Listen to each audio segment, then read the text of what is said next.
يا أيها الذين آمنوا كتب عليكم الصيام كما كتب على الذين من قبلكم لعلكم تتقون.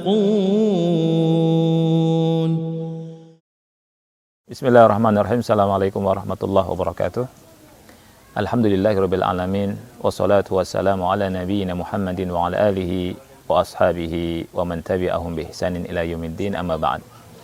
Kaum muslimin dan muslimat yang Allah muliakan, alhamdulillah saya sekarang berada di daerah Muara Bungo dan antum bisa lihat sekitar daerah sini ya, sawah-sawah, pemandangan yang masya Allah yang indah dan sejuk dipandang oleh mata. Dan ini merupakan nikmat Allah Subhanahu wa taala untuk kaum muslimin khususnya di Muara Bungo, dan bagi mereka yang singgah di sini bisa menikmati keindahan alam semesta.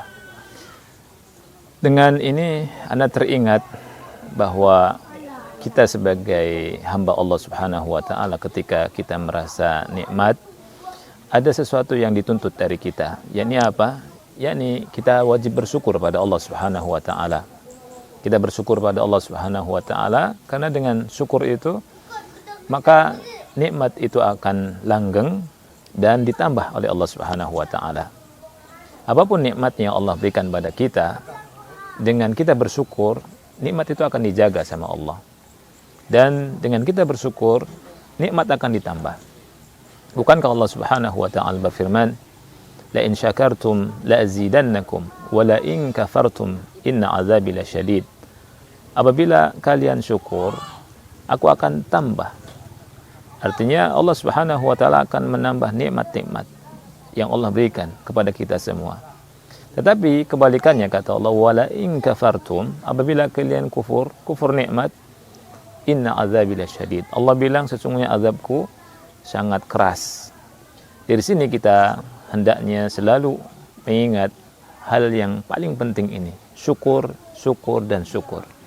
Kita bersyukur kepada Allah Subhanahu wa taala akan nikmat-nikmat yang Allah berikan pada kita. Dan pada kesempatan ini juga Anda mengingatkan tentang syukur nikmat. Ada 3 rukun yang harus kita perhatikan dalam syukur nikmat ini. Yang pertama, kita bersyukur kepada Allah Subhanahu wa taala dengan hati kita. Yang kedua dengan lisan kita, dan yang ketiga dengan anggota badan. Yang pertama, bersyukur kepada Allah Subhanahu wa taala dengan hati kita.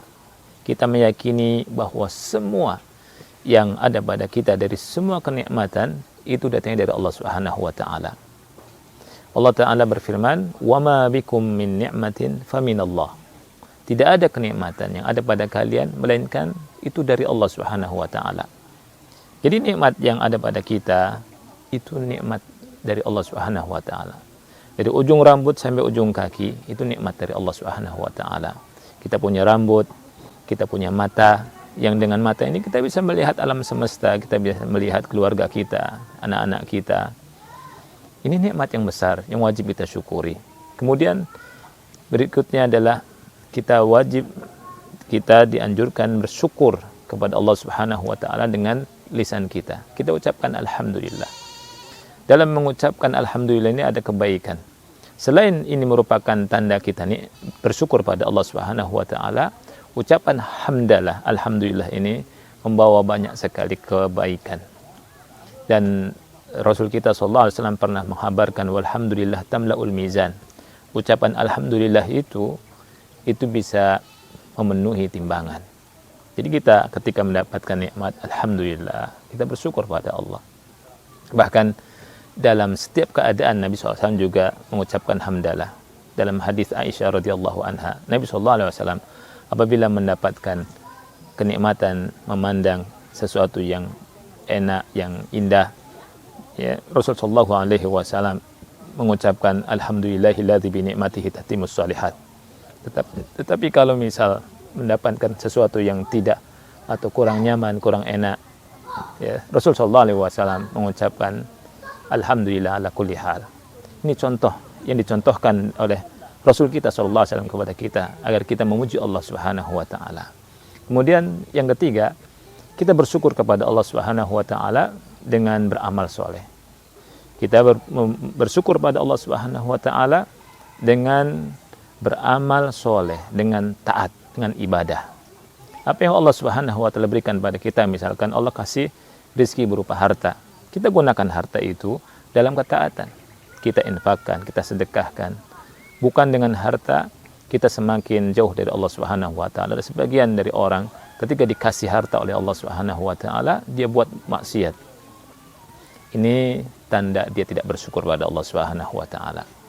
Inilah 3 hal yang harus kita perhatikan dalam bersyukur pada Allah Subhanahu wa taala. Mungkin ini yang bisa saya sampaikan dan mudah-mudahan bermanfaat khususnya buat pribadi ana dan antum semua. Kita akhiri wasallallahu nabiyana Muhammad wa ala alihi wa sahbihi wa barak wasallam. Wassalamualaikum warahmatullahi wabarakatuh. Ya ayyuhalladzina amanu kutiba alaikumus shiyam